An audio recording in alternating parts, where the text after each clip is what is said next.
بسم اللہ الرحمن الرحیم۔ السلام علیکم سامعین، امید ہے کہ آپ سب خیریت سے ہوں گے اور ہمارے اس چینل کے کنٹینٹ کو پسند کر رہے ہوں گے۔ اور آج کی ہماری ایپیسوڈ شروع کرنے سے پہلے آپ سب سے میری گزارش ہے کہ اگر آپ کو ہمارے اس چینل کا کنٹینٹ پسند آ رہا ہے تو پلیز لازمی ہمارے اس چینل کو لائک، سبسکرائب اور شیئر کر دیا کریں۔ اور اگر آپ کی فیملی یا فرینڈس میں کوئی بھی ناول سننے میں انٹرسٹڈ ہے تو پلیز ہمارے چینل کا یہ لنک اس تک لازمی شیئر کیا کریں۔ اور ہمارے اس ناول کا نام ہے بخت۔ یہ ایک لانگ ناول ہے اور یہ تحریر ہے مہرون نساء شامیر کی۔ چلیے جی ہماری آج کی ایپیسوڈ شروع کرتے ہیں۔ یہاں سے باہر نکل کر کچن میں آؤ تو حالے کچن میں کھڑی شانو کو ٹرالی سیٹ کرتے ہوئے دیکھ رہی تھی۔ ایک بات بتائیے، یہ سردار کی بیوی کے کپڑے یہاں اس گھر میں کیا کر رہے ہیں؟ بالآخر اس نے پوچھ لیا تھا، البتہ انداز سرسری رکھا تھا۔ شانو ڈرائی فروٹ کیک کاٹ کر پلیٹ میں رکھ رہی تھی۔ ارے باجی کیا بتاؤں، سردار بھائی کی بیوی نے اتنی شاپنگ کی کہ ان کی 2 گاڑیاں سامان سے بھر گئی تھی اور ایک ٹرک۔ سارا سامان ٹرک میں آیا۔ نواب شاہ گیا تھا۔ یہ جو کپڑے یہاں رہ گئے تھے نا، کپڑے جس دن اس مہنگے درزی ڈیزائنر نے دینے تھے نا، اس سے ایک دن پہلے ہی سردار بھائی اور باجی کو نواب شاہ کے لیے نکلنا پڑا تھا۔ اب وہ تلے ہوئے کباب پلیٹس میں سجا رہی تھی۔ پھر کیا ہوا؟ باجی نے شور مچا دیا کہ ان کو آج ہی کپڑے چاہیے۔ بات صرف کپڑوں کی ہوتی تو خیر تھی، باجی نے تو دوسرے ملک سے اتنا سارا سامان منگوایا تھا کہ وہ بھی لے جانا تھا، اس کو بھی آنے میں وقت لگنا تھا۔ یہاں باجی کا رونا نہیں ختم ہو رہا تھا اور پھر بڑی مشکل سے عمر صاحب نے ان کو یہ کہہ کر بھیج دیا کہ وہ ان کا سارا سامان لے آئیں گے۔ باجی اور ان کی بڑی دوستی ہے، ایک ہی کالج میں پڑھے ہیں نا۔ خیر جس صبح ان کو نواب شاہ جانا تھا، اسی صبح ان کا اور آپ کا اپنا نکاح ہو گیا۔ اب وہ کیتلی میں چائے ڈال رہی تھی۔ باقی کیا سامان تھا؟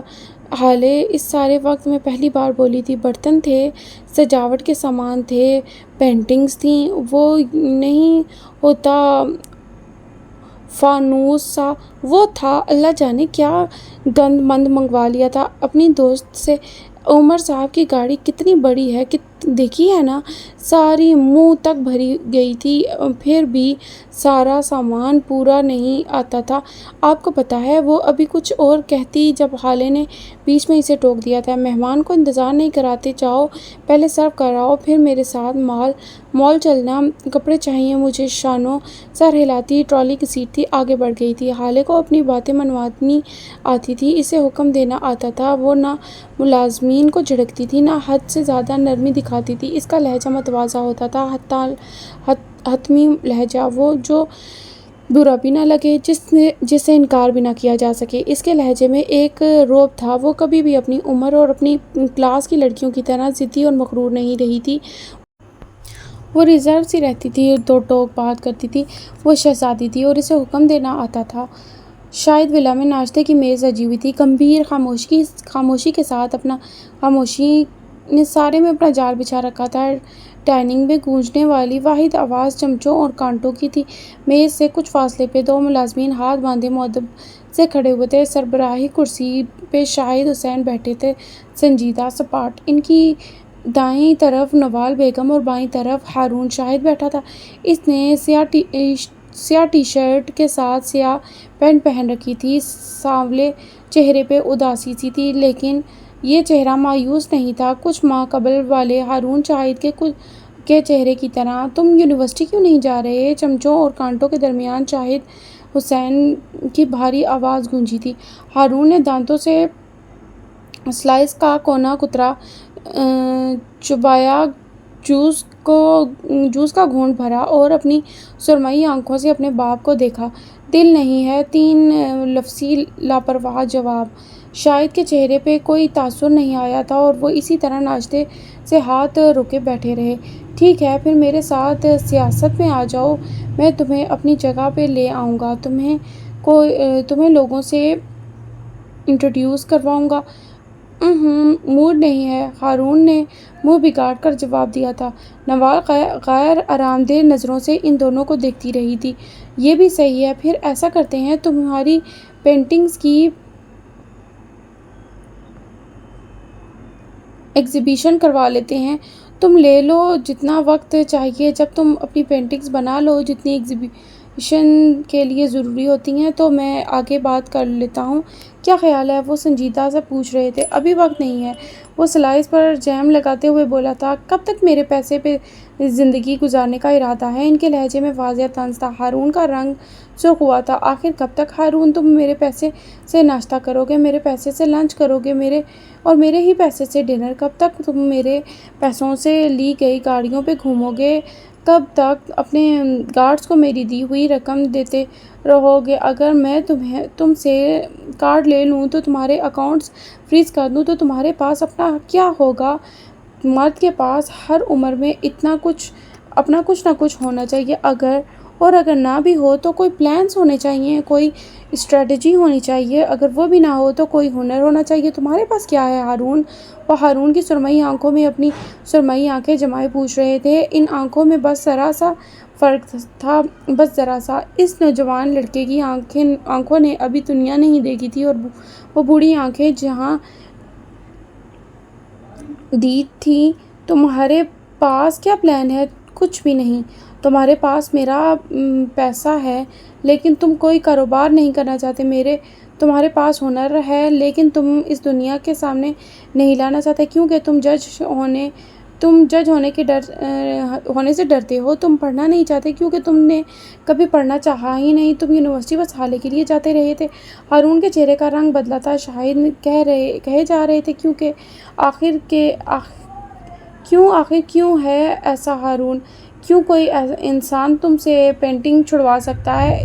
اس کی آنکھوں کے سامنے خون سے لت پت رستم کا چہرہ آیا تھا۔ کیوں کوئی انسان اتنا ضروری ہے کہ تم سے تمہاری پڑھائی چھڑوا سکتا ہے؟ اس کی آنکھوں کے آگے حالے کا چہرہ آیا تھا۔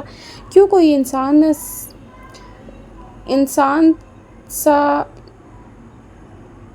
سالہ سال تمہارے دل و دماغ پہ حکومت کر سکتا ہے؟ کوئی انسان تمہیں قید کر لیتا ہے، تم وہ بولتے ہو جو وہ چاہتا ہے، تم وہ کرتے ہو جو اسے پسند ہوتا ہے، وہاں جاتے ہو جہاں اسے جانا پسند ہوتا ہے۔ کبھی یہ انسان میں تھا اور کبھی حالے۔ تم آزاد پیدا ہوئے ہو ہارون۔ اللہ نے ہر انسان کو آزاد پیدا کیا۔ میں ہرگز یہ نہیں کہہ رہا کہ ہمارے خلاف جاؤ، وہ کام کرو جو ہمیں پسند نہ ہو۔ تم اگر 2 کام ہمارے لیے کر رہے ہو تو کوئی ایک کام اپنی خوشی کے لیے بھی تو کرو۔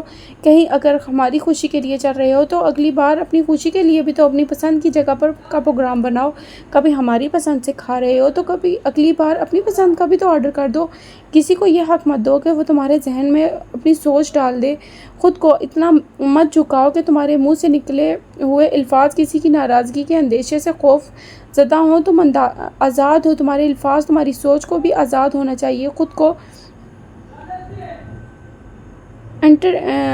کو انڈر اسٹیمیٹ مت کرو۔ جو ہنر تمہیں اللہ نے دیا ہے اسے دنیا کے سامنے لے کر آؤ۔ تم اسے دنیا سے کیوں چھپا رہے ہو؟ لوگ برا بولیں گے لیکن کوئی اچھا بھی تو بولے گا نا۔ اگر نہ بھی بولے تو تمہارا دل راضی تو سب راضی۔ میں تمہیں 3 دن کا وقت دیتا ہوں اور اپنا فیصلہ کر لو۔ وہ اپنی کرسی سے اٹھ کھڑے ہوئے تھے، لہجے میں تپش باقی تھی۔ نوال نے ان کے ہاتھ پہ ہاتھ رکھ کر خاموش رہنے کا کہا تھا لیکن وہ نہیں سن رہے تھے۔ اپنا کیریئر چوز کرو، کاروبار، پڑھائی، سیاست، پینٹنگ، کسی ایک چیز کو منتخب کرو ورنہ میں کر لوں گا۔ اگلے 3 سال کا پلان بناؤں گا اور اس پلان میں شادی کو بھی رکھوں گا۔ 3 سال بعد یا 3 ماہ بعد مجھے نہیں پتہ لیکن میں اپنی نسل ختم ہونے نہیں دوں گا۔ شادی کرو، مجھے 2 پوتے پیدا کر کے دو، پھر چاہے جو مرضی کرو تم، چاہے ساری زندگی یہ عشق کا روگ لیے بیٹھے رہو، مجھے فرق نہیں پڑتا۔ اور اگر تم نے شادی سے انکار کیا تو میں گن پوائنٹ پہ تمہارا نکاح کرواؤں گا اور تم جانتے ہو میں ایسا کروں گا۔ میں تمہارا باپ ہوں اور تم سے زیادہ پاگل ہوں۔ وہ دبا دبا سے گھرا رہے تھے۔ ہارون اپنی کرسی سے اٹھا تھا۔ اس کا چہرہ وہ نہیں تھا جس کے ساتھ وہ ناشتہ کرنے آیا تھا۔ آپ یہ سب اس لیے کہہ رہے ہیں کیونکہ میں ہارون ہوں؟ اگر میں رستم ہوتا تو آپ یہ سب نہ کہتے، وہ پھٹی ہوئی آواز میں کہہ رہا تھا۔ نوال بس خاموشی سے ان دونوں کو ایک دوسرے کے روبرو کھڑے دیکھتی رہی تھی۔ بلکہ آپ کو ضرورت ہی نہ پڑتی کیونکہ وہ تو جینیس تھا نا، وہ تو حل ڈھونڈ لیتا تھا، کام کر لیتا تھا۔ آپ کا فیورٹ بیٹا اصل میں اس دن مجھے مرنا چاہیے تھا۔ ہارون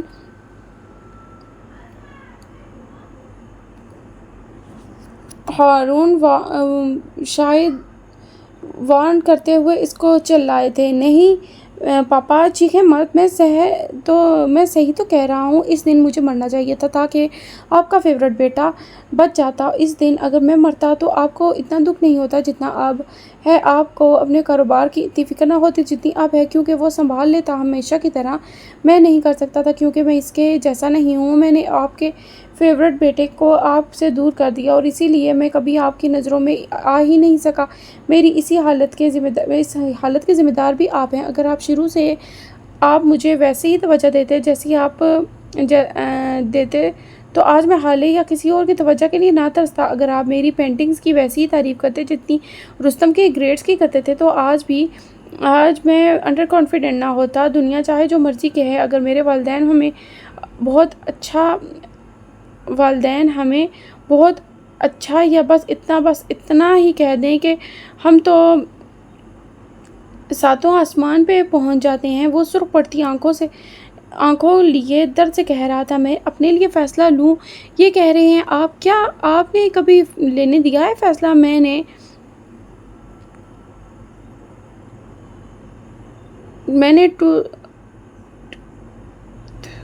نے 10th میں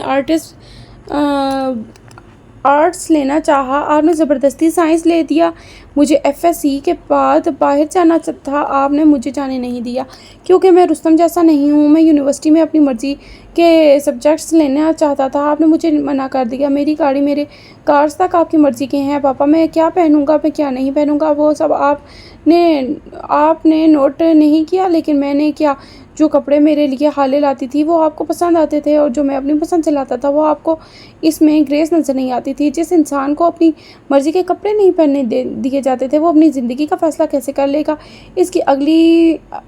اس کے گلے میں آنسوؤں کا پھندا سا اٹک آیا تھا۔ کیا کبھی آپ لوگوں کو میری پسند کا کھانا پسند آیا؟ جو چیز میں آرڈر کر دیتا تھا آپ سے ایک طرف کر دیتے تھے کیونکہ وہ کھانا ہیلدی نہیں ہوتا تھا۔ کیا ہو گیا اگر ایک دن آپ نے ڈائٹ فوڈ نہیں کھایا؟ میں جہاں جانے کا کہتا تھا وہ جگہ آپ کو اچھی نہیں لگتی تھی۔ آپ نے ہمیشہ مجھ پہ اپنے فیصلے تھوپے ہیں۔ آپ نے مجھے گرو اپ ہونے ہی نہیں دیا۔ آپ کی توجہ کے لیے ساری زندگی ترستا رہا ہوں۔ مجھے وہ کام کرنے پڑے جو مجھے نہیں پسند تھے لیکن آپ کو پسند تھے۔ تو مجھے شروع سے سائنس نہیں پسند تھی لیکن آپ نے زبردستی میرے سبجیکٹ سلیکٹ کیے۔ آپ کو پتہ بھی ہے کہ میں کس طرح پڑھتا تھا۔ میں ساری رات جاگتا تھا، میری آنکھیں سرخ ہو جاتی تھی، مجھے رونا آتا تھا، مجھے سے پڑھا نہیں جاتا تھا لیکن میں آپ کے لیے، صرف آپ کی محبت کے لیے خاموش رہا۔ آپ کے ڈائٹ فوڈ سے میری بھوک نہیں مرتی تھی۔ میں آدھا سیر اور آدھا بھوکا سوتا تھا لیکن کہتا نہیں تھا۔ جو کپڑے آپ لاتے تھے یا خالہ لاتی تھی میں ان میں کمفرٹیبل نہیں تھا، میرا جسم جلتا تھا ان کپڑوں سے۔ کبھی کبھی میری جسم پہ ریشز ہو جاتے تھے لیکن میں کبھی نہیں کہتا تھا۔ آپ کے لائے جوتے کبھی کبھی میرے پیروں میں درد دیتے تھے کیونکہ ان کا سائز چھوٹا ہوتا تھا۔ آپ کو میرے جوتے کا سائز تک نہیں پتہ تھا لیکن میں وہ چھوٹے جوتے پہن لیتا تھا، پھر بھی چپ رہتا تھا کیونکہ میں ہارون شاہد تھا، آپ کی توجہ کے لیے ترسنے والا بچہ۔ شاہد جیسے لب کھینچے کھڑے رہے تھے۔ آپ گن پوائنٹ میں میری شادی کروائیں گے نہ کروائیں؟ آپ کو اپنی نسل چلانی ہے نا؟ لائیں بہو، لیکن بچے تو دور کی بات ہے، اس لڑکی کو میں آنکھ اٹھا کر دیکھوں گا بھی نہیں۔ وہ کہتے ہوئے ان کے بالکل سامنے کھڑا ہو گیا تھا۔ اب بس پاپا، اب بس، بہت سہ لیا میں نے۔ ہر بار میں شادی کروں گا، یہ میرا فیصلہ ہوگا۔ بچے کب پیدا کروں گا یہ بھی میرا فیصلہ ہوگا۔ کیا پڑھوں گا، کیا کروں گا، یہ سارے فیصلے آج کے بعد میں لوں گا۔ ہارون شاہد لے گا، کب لے گا یہ طے نہیں ہوگا۔ آپ میرے باپ ہیں، مجھے رائے دیں لیکن مجھ پہ اپنے فیصلے مسلط نہ کریں۔ اللہ نے مجھے دماغ دیا ہے، میں اپنے فیصلے لے سکتا ہوں۔ آج کے بعد آپ میری مرضی کے کپڑے پہنو گے، آج کے بعد میں نہ آپ کی مرضی کے کپڑے پہنوں گا، اپنی پسند سے کھاؤں گا اور اپنی مرضی کی جگہ پہ جاؤں گا۔ آج کے بعد میرے ساتھ کوئی گارڈ نہیں جائے گا کیونکہ مجھے موت کا کوئی خوف نہیں ہے۔ ہارون شاہد آج کے بعد آزاد ہے، جس طرح رستم آزاد ہوتا اگر وہ زندہ ہوتا۔ وہ بول کر تھک گیا تھا، تب بھی خاموش ہو گیا تھا۔ اس کا دل زور سے دھڑک رہا تھا، آنکھیں سرخ پڑتی، جسم کانپ رہا تھا لیکن وہ کھڑا تھا، اپنے لیے کھڑا تھا۔ شاید چند لمحے اس طرح کھڑے رہے، پھر آگے آئے، ہارون کی آنکھوں میں آنکھیں ڈالے اور کہنا شروع کیا، شادی کے 4 سال ہمارے یہاں اولاد نہیں ہوئی تھی۔ ہارون، ان کا لہجہ دھیما تھا، پرسوز تھا۔ 4 سال بعد اللہ نے مجھے دو بیٹوں سے نوازا تھا۔ وہ وقت تھا جب آپا اولاد نہ ہونے کی وجہ سے صدمے میں رہتی تھی، پریشان مایوس۔ ہارون نہ چاہتے ہوئے بھی سنے گیا۔ جب میری گود میں 2 بیٹے آئے تو میرے سب دوست، عزیز، رشتہ داروں نے کہا کہ میں ایک بیٹا اپنی بہن کو دے دوں ورنہ کہیں میری بہن کو طلاق ہی نہ ہو جائے۔ ہارون نے سر اٹھا کر شاہد کی نظروں سے شاکی نظروں سے ان کو دیکھا تھا۔ مجھے ایسا لگا جیسے کسی نے میرا دل نکال لیا ہو۔ میں نے انکار کر دیا۔ لوگ مجھ پہ دباؤ ڈالنے لگے، مجھ سے کہنے لگے کہ رستم کو اپنے پاس رکھ لوں، اور ہارون وہ ویسے بھی کمزور اعصاب کا بچہ ہے، میں اسے اپنے بہن کو دے دوں۔ انہوں نے تمہارا نام لیا جسے میرے دل پہ الٹی چھری پھیر دی۔ میں نے اپنی بہن کی طلاق منظور کر لی، لیکن میں نے اپنے بیٹوں کا سودا نہیں کیا۔ گو کہ مہراج سلطان نے انہیں نہیں چھوڑا، لیکن پھر بھی ہارون میں نے تم پہ گیو اپ نہیں کیا۔ اب مجھے اگر تم صرف رستم عزیز ہوتا تو میں تمہیں ان کے حوالے کر دیتا۔ نوال عجیب سی نظروں سے اپنے شوہر کو بولتے دیکھ رہی تھی۔ ہارون شرمندہ کھڑا تھا۔ تم دونوں میرے بیٹے تھے، میرے بازو کو یا کوئی ایسا انسان ہوگا جو ایک بازو کٹوانا منظور کر لے؟ کوئی نہیں ہوگا۔ ہارون، اولاد سانجھی ہوتی ہے۔ تم میرے لیے اتنے ہی قیمتی تھے جتنا رستم تمہارے لیے۔ میرے فیصلے غلط ہو سکتے ہیں، میں مانتا ہوں، لیکن میں تمہارا باپ ہونے کے ساتھ ساتھ ایک انسان بھی ہوں، اور انسان سے غلط فیصلے ہو جایا کرتے ہیں۔ لیکن خیر، تم آزاد ہو بیٹے، اپنے فیصلوں میں آزاد ہو۔ میری نسل اگر تم سے نہ چلی تو دوسری شادی کروں گا اور دوسرے بچے پیدا کروں گا، اور اگر یہ بھی نہ کیا تو سڑک سے کسی یتیم بچے کو اٹھا کر اس کے نام کے آگے شاہد لگا دوں گا۔ لیکن آئندہ تم سے کچھ نہیں کہوں گا۔ تم آزاد ہو حارون۔ اور آزادی سے کہتے ہوئے وہاں سے چلے گئے تھے۔ پیچھے ہارون اس طرح شل کھڑا رہ گیا۔ گاڑی کا دروازہ کھولتے شاہد حسین کے ہاتھوں کو نوال نے اپنے ہاتھوں سے روکا تھا اور ان کے سامنے تن کر کھڑی تھی۔ یہ سب کیا ہے؟ وہ سرخ ہوتی آنکھوں سے گررائی تھی۔ شاہد مسکرائے تھے۔ سیاست، یہ سیاست ہے نوال۔ شاہد، وہ میری جوان اولاد ہے۔ غصہ کروں گا تو باغی ہو جائے گا، پیار سے بات کروں گا تو سر پہ چڑھ جائے گا۔ میں اسے ایموشنل کر رہا ہوں کیونکہ اس سے اپنا مطلب اسی طرح نکلوا سکتا ہوں۔ میں ڈر گیا ہوں مہراج بھائی کی موت کے بعد ڈر گیا ہوں۔ ان کے نارمل بچے رک گئے ہیں، میرے کمزور بیٹے کا میرے بعد کیا ہوگا؟ میں اسے کسی مقام پہ لانا چاہتا ہوں۔ وہ اپنے غم کو دکھا نہیں رہا، لیکن اندر ہی اندر گھل رہا ہے۔ حالے کا غم اس کو کھا رہا ہے۔ اس سے پہلے کہ وہ ختم ہو جائے مجھے اس کے لیے کچھ کرنا ہوگا۔ تم نے اس سے جھوٹ بولا شاہد۔ ہارون اور رستم کی پیدائش پہ ایسا کچھ نہیں ہوا تھا۔ کیوں کہ مجھے یہی آتا ہے، وہ ترنت بولے تھے۔ مجھے قصے گھڑنا، جھوٹ بولنا یہ میرا کام ہے۔ میں سیاستدان ہوں، لفظوں کی ہیرا پھیری میرا کام ہے، لوگوں کے سامنے مظلوم بننا آتا ہے مجھے۔ ہارون جانتا ہے رستم اس سے زیادہ میرا گلٹ ہے، وہ اس سے زیادہ مجھے ہانٹ کرتا ہے، وہ مجھے ڈرا رہا ہے، اور میں نے بازی پلٹ دی کیونکہ میں اس کا باپ ہوں اور اس سے زیادہ پاگل ہوں۔ وہ مسکراتے ہوئے کہہ رہے تھے۔ نوال کے تنے اعصاب ڈھیلے پڑے تھے، نم آنکھوں کی خفگی گم ہو گئی تھی۔ اور تم نے کہا تم دوسری شادی کرو گے؟ تم میرے ساتھ ایسا کیسے کر سکتے ہو؟ ان کی آواز میں رنج تھا۔ شاہد ہلکا سا ان کے کان کے قریب جھکے تھے۔ جب چڑیلیں چمٹ جاتی ہیں تو ان سے پیچھا چھڑانا مشکل ہو جاتا ہے۔ تمہیں کیا لگتا ہے ایک چڑیل کے ہوتے ہوئے میں دوسری چڑیل لا سکتا ہوں؟ وہ مخصوص سا کہتے پیچھے ہٹ گئے تھے۔ اس سے پہلے کہ نوال کی جانب سے کوئی جوابی کارروائی ہوتی وہ فوراً سے دروازہ کھول کر گاڑی کے اندر بیٹھ گئے تھے۔ پیچھے نوال پیر پٹکتی رہ گئی تھی۔ جھوٹے سیاستدان، میں دیکھ لوں گی تمہیں، وہ پیچھے سے چلائی تھی۔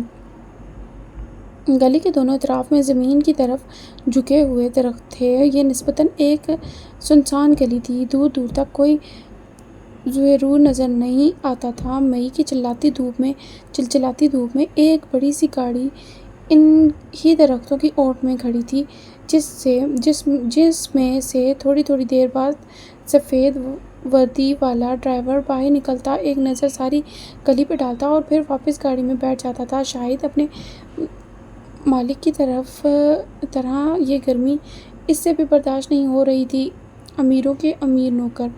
ایسے میں اگر تم آنکھوں کو ذرا چھوٹا کر کے دیکھو تو گلی کے کونے میں ایک گاڑی رکتی نظر آئے گی۔ تھوڑی دیر بعد اس گاڑی سے ایک دروازہ دراز قد مرد باہر آیا تھا، نیلی بٹنوں والی شرٹ جس کے کف موڑ رکھے تھے، بال ماتھے پہ بکھرے ہوئے تھے، سیاہ آنکھوں نے ساری گلی کو آنکھوں سے اسکرین کیا تھا۔ پھر قدم درخت کے سائے میں کھڑے گاڑی کی طرف موڑے تھے۔ تھوڑی دیر چلنے کے بعد وہ گاڑی کے قریب پہنچ گیا تھا۔ سفید وردی والا ڈرائیور باہر نکل آیا تھا اور گاڑی کا پچھلا دروازہ اس کے لیے کھول دیا تھا۔ وہ گردن اندر کیے گاڑی میں بیٹھ گیا تھا۔ اس کے ساتھ کوئی اور بھی تھا۔ کون بھلا؟ سکندر شاہ، لانگ ٹائم شاہ صاحب، وہ مسکراتے ہوئے بولا تھا۔ البتہ اس کی آنکھوں میں تپش تھی۔ سامنے بیٹھا آدمی ویسا بالکل نہیں تھا جیسا تم نے اسے میراث سلطان کے قتل کی رات دیکھا تھا۔ یہ وہ آدمی تھا جس کی بیوی نے اسے گھر سے نکال رکھا تھا، جس کی بیٹی اس کی شکل نہیں دیکھنا چاہتی تھی۔ یہ وہ آدمی تھا جس کے بیٹے کی منگنی ٹوٹ چکی تھی، صرف اس وجہ سے کہ اس کا باپ بد کردار ہے۔ یہ وہ آدمی تھا جس کا بیٹا محبت چھوٹ جانے کے غم میں سارا دن شراب پیتا، منشیات کے زیر اثر رہتا۔ یا یہ آدمی وہ تھا جس کے ہسپتال کی ریسپشن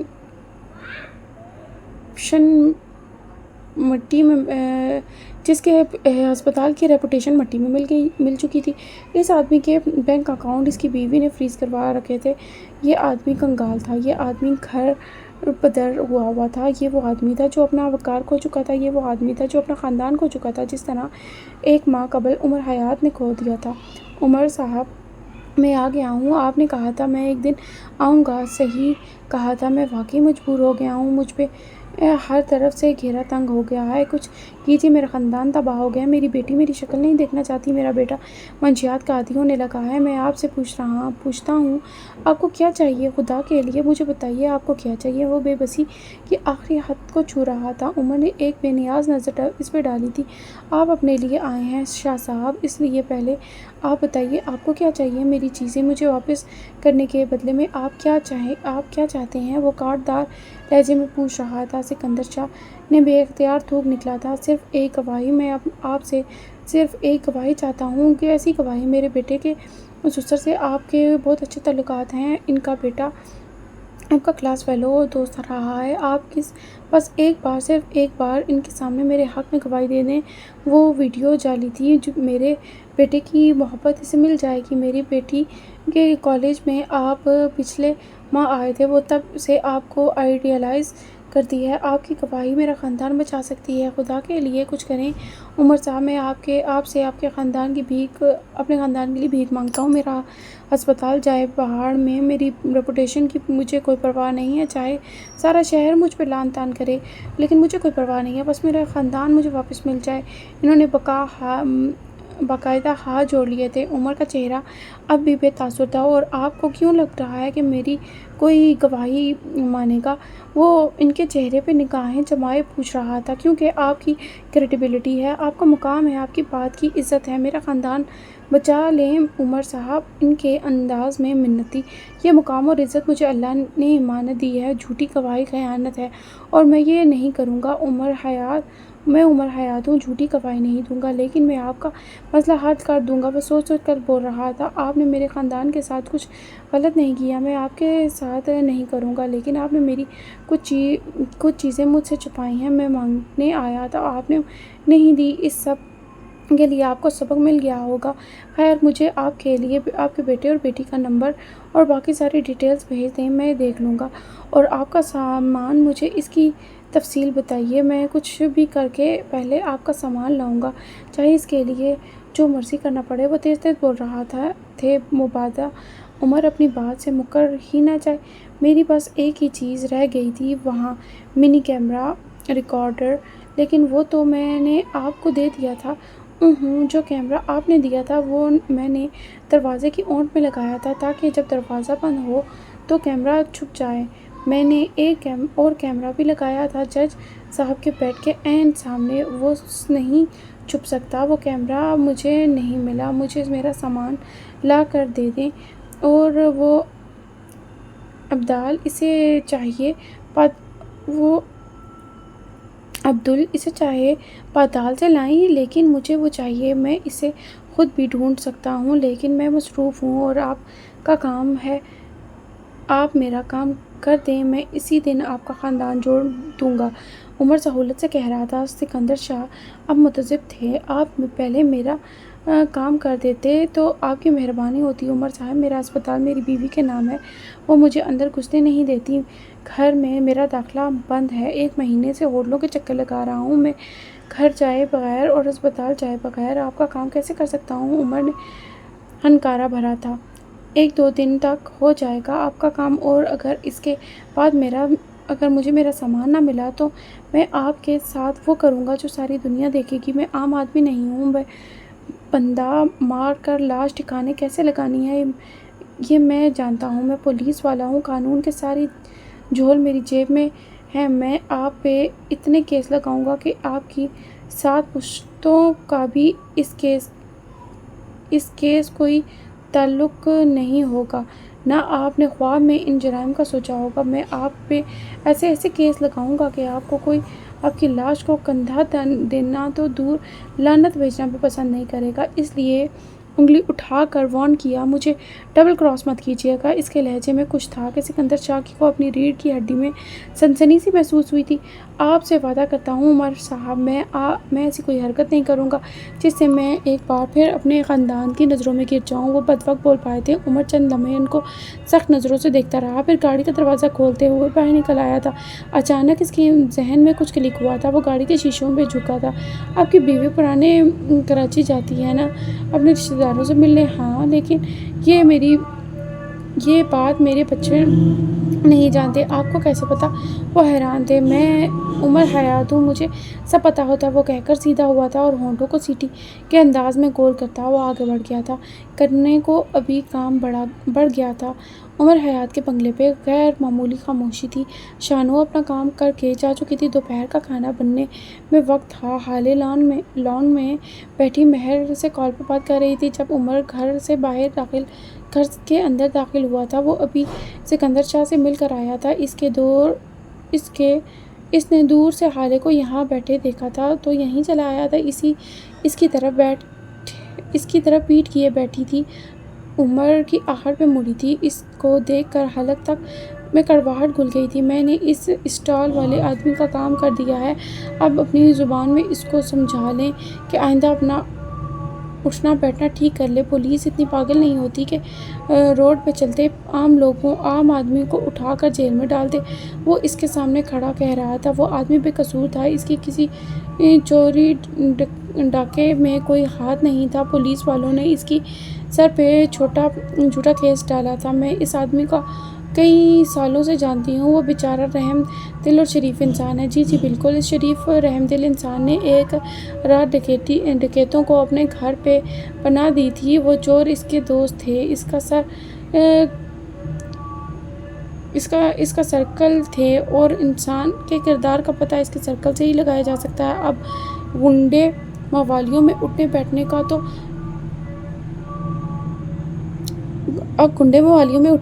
تو گورنر ہاؤس کی سیر تو کرے گا نا؟ عمر بیزاری سے کہہ رہا تھا۔ ہالے نے اچنبھے سے اس کو دیکھا تھا۔ Governor house? عمر مسکرایا تھا۔ ظاہر ہے وہ اس کی صلاحیات سے نہ واقف تھی۔ گورنر ہاؤس ہم تھانے کو کہتے ہیں۔ یہ کوڈ ورڈز ہیں۔ رشوت کو ہم چائے پانی کہتے ہیں اور مار پیٹ کو ہم خاطر تواضع کہتے ہیں۔ تھانے میں آنے والے کو ہم مجرم نہیں مہمان کہتے ہیں اور بار بار آنے والے کو محبوبہ کہتے ہیں۔ آہستہ آہستہ آپ جان جائیں گی، وہ مخصوص سا کہہ رہا تھا۔ ہالے نے دھیان نہیں دیا۔ تو تم نے کیسے کیا یہ؟ وہ 6 ماہ سے تھانے میں تھے۔ تم نے چند دنوں میں کیسے کیا؟ اس کی سوئی کسی اور جگہ اٹکی تھی۔ میں نے یہ کام چند دنوں نہیں چند منٹوں میں کیا ہے۔ پچھلے کچھ دن میں مصروف تھا، اس لیے میں نہیں کر سکا۔ دوسرا، وہ شریک جرم نہیں تھا۔ میں نے کیس بدل دیا۔ میں نے تھانے میں بات کر لی۔ اب کیس کچھ اس طرح ہوگا کہ چند ماہ قبل اس بوڑھے کا بیٹا جواد جب اپنے گھر میں سو رہا تھا تو چند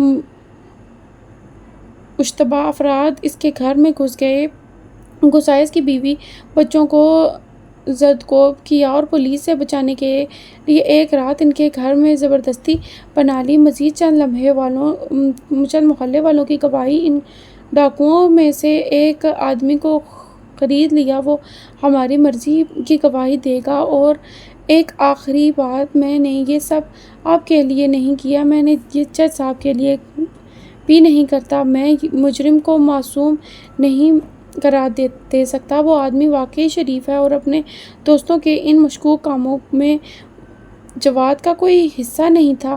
اب کچھ دنوں تک وہ باہر آ جائے گا، امید ہے سدھر جائے گا۔ میں نے 2 ہاتھ لگا دیے ہیں۔ وہ کچھ اور بھی کہہ رہا تھا جب حالے نے اس کی بات کاٹی۔ تم نے اسے مارا؟ تمہیں ترس نہیں آیا؟ تم ایسا کیسے کر سکتے ہو؟ حالے کو واقعی غم لگا تھا۔ نہیں تو آپ کو کیا لگتا؟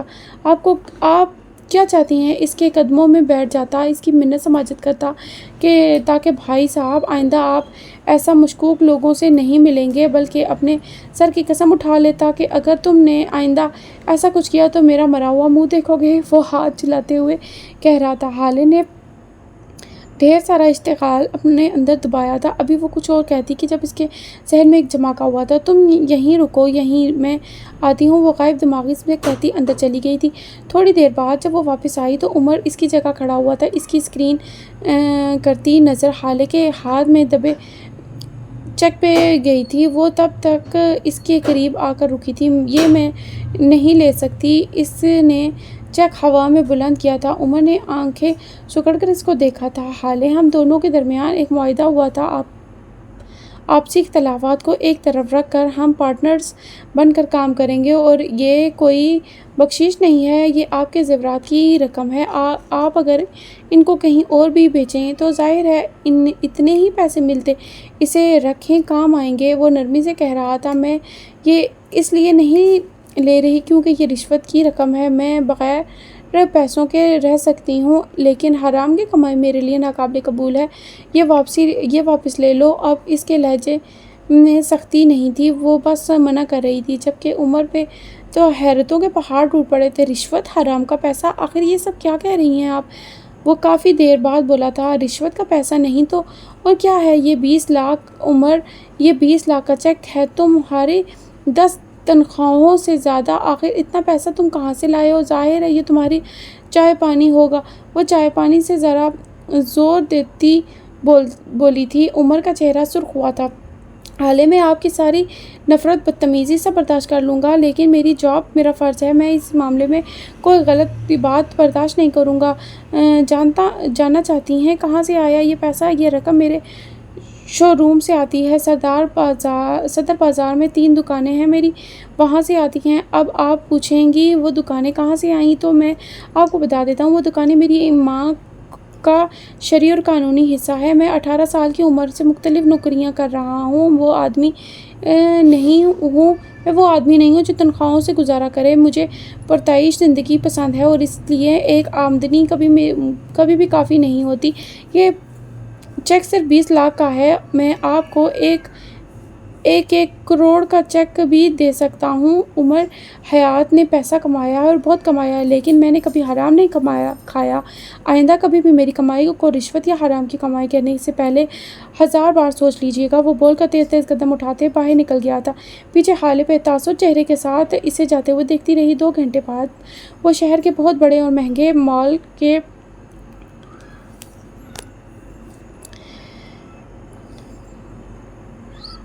لیڈیز سیکشن میں تھی۔ یہ ایسا مال تھا جہاں صرف امراء آتے تھے۔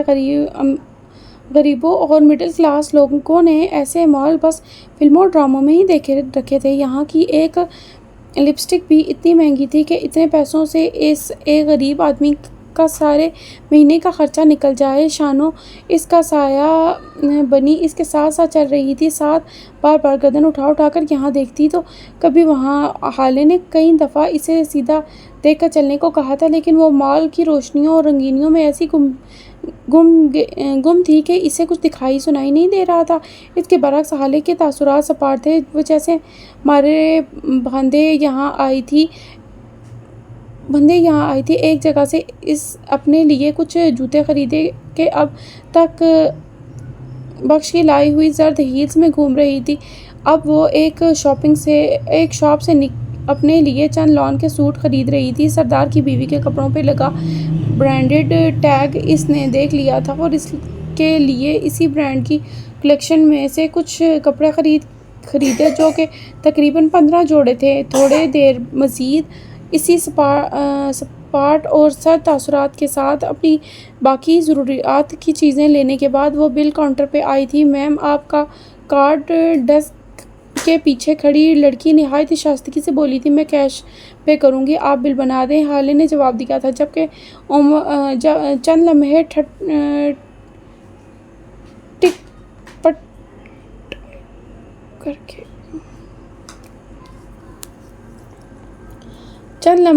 پٹ ٹائپ کر کے اس لڑکی نے بل حالے کے سامنے کیا تھا۔ اس کی نظریں سیدھا آخر میں ٹوٹل پہ گئی تھیں، 5,10,000۔ حالے نے بدوقت اپنی مسکراہٹ برقرار رکھی تھی۔ نارمل حالات میں یہ بل اس کے لیے کوئی اہمیت نہ رکھتا، لیکن بات یہی تھی کہ حالات نارمل نہیں تھے کہ چند کپڑے اور جوتے اتنے مہنگے ہوں گے اور پتہ بھی نہیں چلا۔ وہ بس سوچ ہی سکی تھی۔ وہ 5 لاکھ ان کپڑوں اور جوتوں میں نہیں جھونک سکتی تھی، یہ طے تھا۔ بلا شبہ وہ سارے ڈریسز اور جوتے برانڈڈ تھے اور ہمیشہ سے یہی سب خریدنے اور پہننے کی عادی تھی، لیکن تب اس کے پاس کسی اور کے کارڈز ہوتے تھے اور اس وقت اس کے پاس جو پیسے تھے وہ اسے اپنا زیور بیچ کر ملے تھے۔ کیا وہ ان پیسوں کو اس طرح خرچ کرنا بلکہ اس طرح اڑانا افورڈ کر سکتی تھی؟ جواب ایک بہت بڑی نا میں آیا تھا۔ یہ کارڈ رکھ لیں۔ عقب سے آتی آواز پہ وہ ٹھٹک گئی تھی۔ ہمیشہ کی طرح نقص سے تیار بالوں کو جل سے جمائے وہ مسرور کر دینے والی پرسنالٹی والا آدمی سفیر سلطان تھا۔ حالے مڑ کر نہ دیکھ سکتی اور ایک جگہ جم گئی تھی۔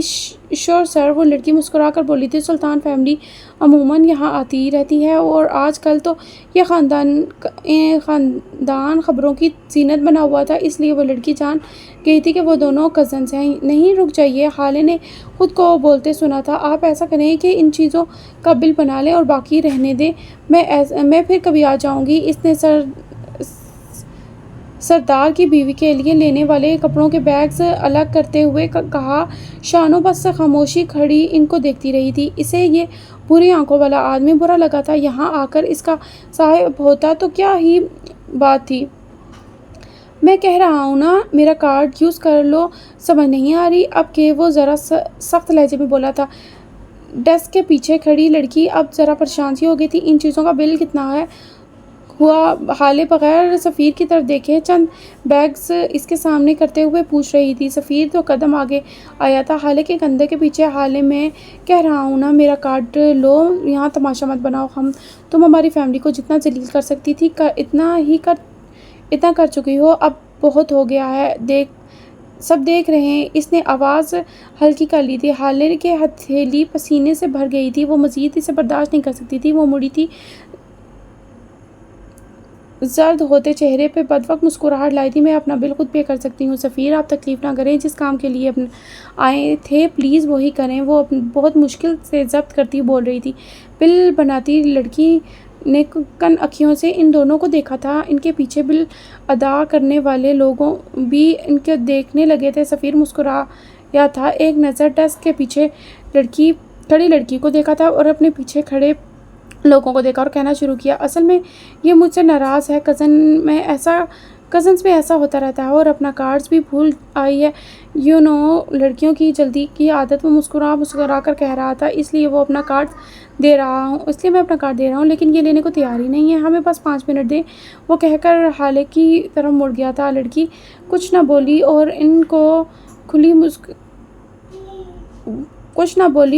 ان کھوکھلی مسکراہٹوں اور جھوٹی وضاحتوں کی عادی تھی۔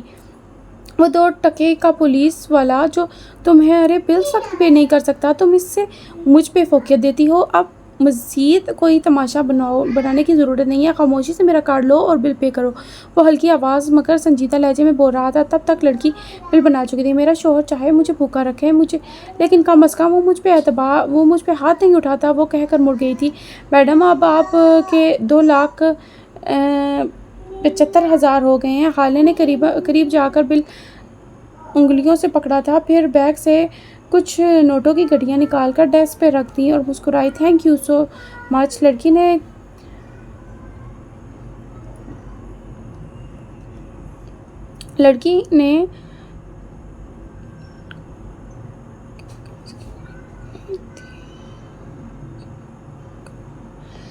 لڑکی نے گنا نہیں کیونکہ اس کی ضرورت نہیں تھی۔ وہ مڑی اور سفیر کو دیکھا اور مڑ گئی۔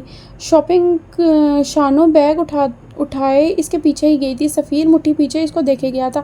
اپنے کسی دوسرے عاشق سے بل پے کروانے تھے تو پہلے ہی بتا دیتی۔ سفیر پیچھے سے بلند آواز سے پکارا تھا، حالے کے دل پہ جیسے کسی نے چھری پھیر دی تھی۔ مجھ سے دل بھر گیا تھا نا، تبھی تو آج میرا پیسہ حلق میں اٹکنے لگ گیا ہے۔ حالے کے قدم تھمے تھے، اسے دکھ ہوا تھا، بہت زیادہ دکھ۔ لوگ حیرت سے سفیر کو دیکھے گئے تھے۔ وہ سوٹڈ بوٹڈ ڈیسنٹ سا انسان اتنی گندی زبان رکھتا تھا، شرم آنی چاہیے تمہیں حالے سلطان، ڈوب مرنا چاہیے تم۔ شادی کی رات گھر سے بھاگنے والی لڑکیوں کو زیب نہیں دیتا اتنا نخرہ۔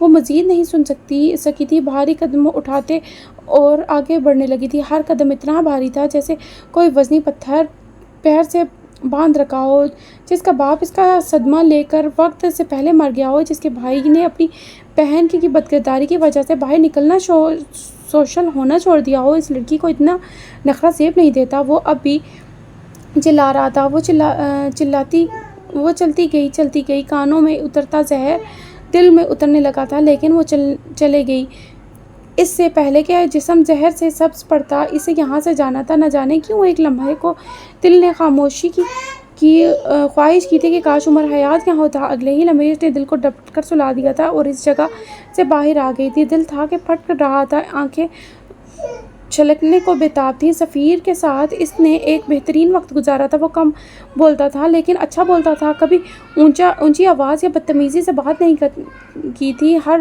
معاملے کو سمجھنے والا، اس کی اور چچی کی صلح کروانے والا، حسن اور حالے کے جھگڑے میں ہمیشہ حالے کو سپورٹ کرنے والا۔ جب وہ فیل ہوتی تو اس کے کالج اور یونیورسٹی میں اس کے سرپرست کی حیثیت سے جعلی کالز کرنے والا۔ اسے سفیر سے کوئی طوفانی عشق نہیں تھا، وہ بس اچھا تھا۔ وہ دل کو بھی اچھا لگتا تھا، وہ اچھے وقتوں کا اچھا ساتھی تھا۔ اب برے وقتوں میں برا کیوں بن گیا تھا؟ باجی چلیں، شانو کی آواز پہ وہ ہوش میں آئی تھی، آنکھیں ضبط سے سرخ پڑ رہی تھیں۔ جی چاہا تھا کہ دھاڑے مار مار کر روئے، لیکن بھلا فرق کس کو پڑتا تھا؟ چلو، وہ غائب دماغی سے کہتے ہوئے آگے بڑھ گئی تھی۔ تھوڑی دیر بعد گاڑی ڈرائیو کرتے اس کا چہرہ ہر احساس سے عاری تھا، دل پہ ان آنسوؤں کا بوجھ تھا جو گرے نہیں تھے۔ باجی اگر آپ برا نہ مانیں تو میں آپ کو ایک سستی مارکیٹ سے کپڑے دلوا سکتی ہوں، مہنگے بھی نہیں ہوں گے اور مناسب بھی مل جائیں گے، شانو نے ہلکے لہجے میں کہا تھا۔ گاڑی ڈرائیو کرتی حالے سوچ میں پڑ گئی تھی۔ وہ اس وقت پیسے اڑانا افورڈ نہیں کر سکتی تھی اور ویسے بھی اب دل کو ان مہنگے کپڑوں اور برانڈڈ چیزوں کا شوق بھی نہیں رہا تھا۔ اس نے آج جتنے بھی جوڑے خریدے تھے ان پہ بس ایک ہی نظر ڈالی تھی اور پیک کروا لیے تھے۔ یہ وہی حالے تھی جو ایک جوڑے کو 1000 بار دیکھ کر 10 دکانیں گھوم کر سب سے بہترین جوڑا لیتی تھی۔ میراث سلطان کے جسم کے ساتھ حالے سلطان کا دل بھی مر گیا تھا۔ چلیے جی، آج کی ہماری ایپیسوڈ یہیں تک تھی۔ امید کرتی ہوں کہ آپ کو ہمارا یہ ناول پسند آ رہا ہوگا، اور ایک بار پھر آپ سے درخواست ہے کہ اگر آپ کو ہمارا یہ ناول اور ہمارے اس چینل کا کنٹینٹ پسند آ رہا ہے تو پلیز لازمی سے ہمارے چینل کو لائک، سبسکرائب اور شیئر کر دیجیے گا۔ اللہ حافظ۔